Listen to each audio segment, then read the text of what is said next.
From our Washington, D.C. studios, this is the Muslim News on Muslim Network TV. Assalamu alaikum, I'm Hena Zuberi. Our top story for today. In a landmark decision, a U.S. jury has awarded $42 million to 3 former detainees of Iraq's Abu Ghraib prison. The jury held military contractor CACI liable for its role in prisoner abuse nearly 20 years ago. It awarded plaintiffs Suhail al-Shimari, Salah al-Ijali, and Asad al-Zubey $3 million each in compensatory damages and $11 million each in punitive damages. Although CACI's interrogators did not directly torture prisoners, the plaintiffs argued that the company was complicit by conspiring with military police to, quote, soften or abuse detainees for questioning. The lawsuit was filed in 2008, but was delayed by 15 years of legal wrangling and multiple attempts by CACI to have the case dismissed. The verdict follows a retrial in Virginia. It marks the first time a U.S. jury has addressed Abu Ghraib abuse claims. Former U.S. Army Reservist Sergeant Joseph Darby blew the whistle on torture and prisoner abuse at the prison during the Iraq War. This included physical abuse, sexual humiliation, physical and psychological torture, rape, as well as the murder of prisoner Manadel al-Jamadi and the desecration of his body. The abuses were made public through the publication of photographs by CBS News in April 2004. They caused shock and outrage and led to widespread condemnation within the United States and internationally. Representing the plaintiffs, Bahir Azmi of the Center of Constitutional Rights hailed the decision as a shining light for justice. CACI's legal team remained silent on potential appeals. A judge in New York has postponed a ruling on President-elect Donald Trump's request for immunity in his hush money conviction case. Trump's legal team argues that as president-elect, he should be protected by presidential immunity. They're urging for dismissal. Judge Juan Marchand granted a delay until November 19th for prosecutors to respond to Trump's dismissal motion. Trump was convicted of 34 criminal counts of falsifying business records to cover hush money payments to adult film actress Stormy Daniels. If upheld, Trump's sentencing will mark the first sentencing of a former president. The decision echoes Trump's federal cases, with one on hold in Washington regarding the 2020 election.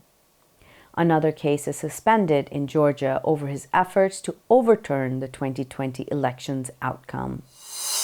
The U.S. Supreme Court has rejected former White House Chief of Staff Mark Meadows' attempt to transfer his Georgia election interference case to federal court. Meadows was indicted for his role in efforts to overturn the 2020 election results. He has argued that the case should be heard federally due to his position as a federal official. However, prosecutors have countered that Meadows was not acting within his official duties when he allegedly participated in the scheme. The case will remain in Georgia courts, where Meadows and 15 others, including President-elect Donald Trump, face charges.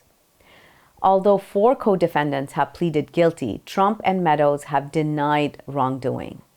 The legal battle continues, with an appeals court reviewing the case's procedural issues, including a challenge against the district attorney overseeing it. A federal judge has blocked a Louisiana law mandating the display of the Protestant Ten Commandments in all public school classrooms. U.S. District Judge John DeGravelis ruled that the requirement is unconstitutional on its face, noting that it would violate the separation of church and state. The ruling responds to a lawsuit filed by Louisiana parents arguing that the law infringes on their right to guide their children's religious upbringing. Louisiana Attorney General Elizabeth Murrell pledged an appeal, while the ACLU celebrated the decision as a safeguard for students' rights. The Israeli military has ramped up its deadly airstrikes, killing 64 people in Palestine and 28 in Lebanon over the past 24 hours. A targeted airstrike hit makeshift camps in Gaza's Al-Mawasi region, leading to a massive explosion captured on local media.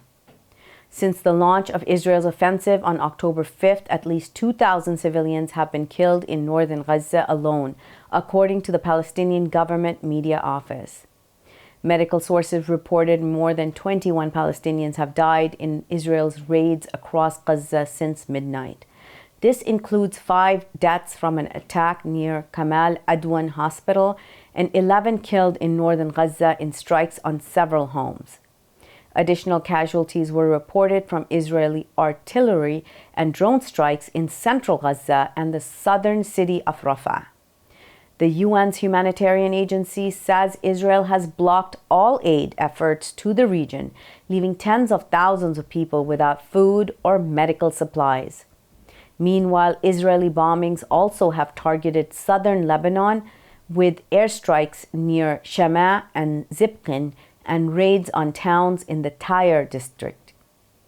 Israel has killed at least 43,665 Palestinians in Gaza and wounded over 100,000 since October 7, 2023.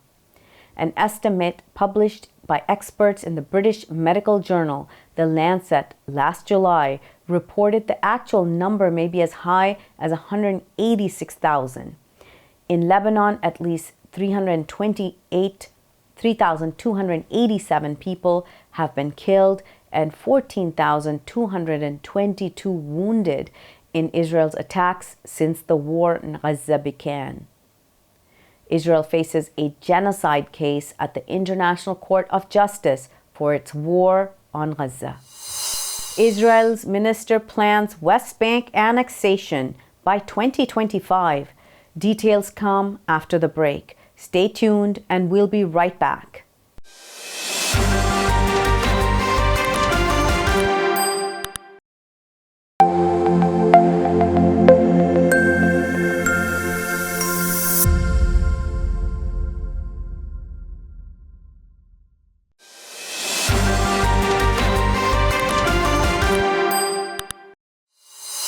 Welcome back. Israeli Finance Minister Bezalel Smotrich has declared plans to annex the occupied West Bank by 2025, urging officials to prepare for the move.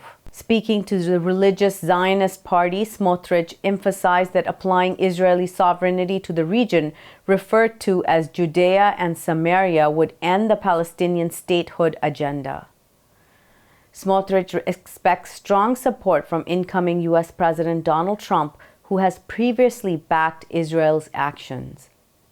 While Israeli Prime Minister Benjamin Netanyahu has denied annexation plans during Joe Biden's presidency, he recently suggested annexation could be revisited under Trump. The move, which is widely opposed globally, is seen as illegal under international law, including the Fourth Geneva Convention. Despite this, Smotrich and Netanyahu aim to push forward with annexation. The annexation would further worsen tensions, with violence already escalating in the West Bank and ongoing Israeli settler and military actions. Israel has already unilaterally annexed East Jerusalem and the Syrian Golan Heights. More than 700,000 Jewish settlers have colonized the West Bank since 1967, according to Israeli estimates. Arab and Islamic leaders have called for suspending Israel's UN membership in response to its war and aggression in Gaza and Lebanon. During a summit in Saudi Arabia's capital, Riyadh, Arab League Secretary General Ahmed Abul-Ghait emphasized the urgency of the proposal. He described it as a vital step towards addressing long-standing grievances. Ghait noted that Israel's 1949 UN admission under Resolution 181 should be reconsidered. He expressed confidence that many nations would back this move. The summit, attended by leaders from across the Arab and Islamic world, also endorsed a Turkish-led initiative aimed to halt arms shipment to Israel. Saudi Foreign Minister Prince Faisal bin Farhan stressed the need for accountability, urging the international community to confront Israeli actions. The summit's final statement called for global support for the suspension proposal and an end to weapons transfers to Israel. Last month, UN Special Rapporteur on the Palestinian territories, Francesca Albanese, said the United Nations should consider suspending Israel as a member state due to its continuing genocide against the Palestinians. This was a day after she published her report alleging that Israel was not just committing war crimes or crimes against humanity in Gaza, but a genocide. Secretary General Antonio Gutteres has called on world leaders to prioritize climate financing. He claims that failing to address what he called the climate debt would result in severe repercussions for humanity. Addressing the UN Climate Summit, or COP29, in Azerbaijan's capital Baku this week, he has said that the world must pay up or humanity will pay the price. The UN chief highlighted the significant damage inflicted on communities, infrastructure, and children by natural disasters worsened by climate change. Gutteres said that the rich cause the problem and the poor pay the highest price. With time running out to limit global warming to 1.5 degrees Celsius, Gutteres notes that 2024 is on track to become the hottest year on record. He has stressed the need to reduce global emissions by 9% each year and achieve a 43% drop from 2019 levels by 2030.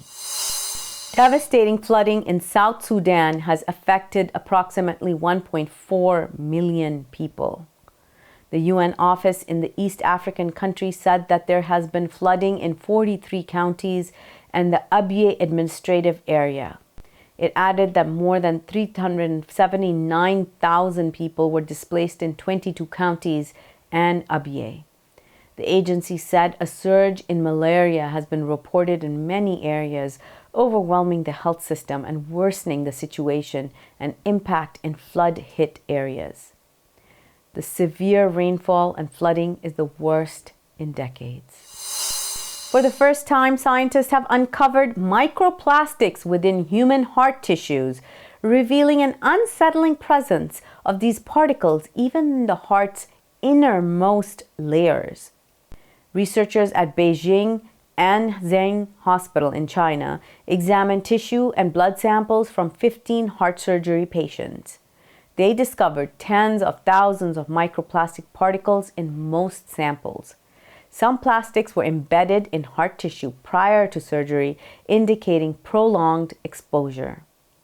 The study identified 9 types of plastic in 5 heart tissue types. That includes particles commonly found in everyday items like glass substitutes and food containers. Post-surgery blood samples contained smaller, more varied plastics, suggesting additional exposure during the procedure. While the long-term health impacts remain unclear, scientists say that finding emphasizes that the widespread and persistent infiltration of microplastics in the human body, which may pose potential health risks. Microplastics have been found in every part of the Earth's environment, from the ice of Antarctica to the snow of the Arctic. Over the last week, more than 700,000 people have started using Bluesky, a social media platform seen as an alternative to Elon Musk's owned X, formerly Twitter. Bluesky total user numbers have reached 14.5 million. Its CEO, Rosa Wang, said a majority of new users are from the US. Despite Bluesky's surging popularity, its Meta-owned competitor Threads is still larger. Observers say last week's presidential election could have spurred a surge in new users for Bluesky. Musk is one of the President-elect Donald Trump's biggest and highest profile supporters. Tech news website The Verge says people might be seeking an alternative to platforms owned by Musk or a new forum due to the rise in hate speech on X. Bluesky was originally created as a project within Twitter in 2019. It became an independent company in 2022. It is led by Ghraib. The platform also gained 3 million new users after X was suspended in Brazil in September. That's all from our Washington, D.C. studios. Thank you for watching Muslim News. We're a community channel dedicated to bringing you stories you can trust. Please like, share, and subscribe to our content. You can also comment and let us know what you think of our coverage. You can donate now by visiting muslimnetwork.tv/donate. For more content, keep watching Muslim Network TV. Assalamu alaikum.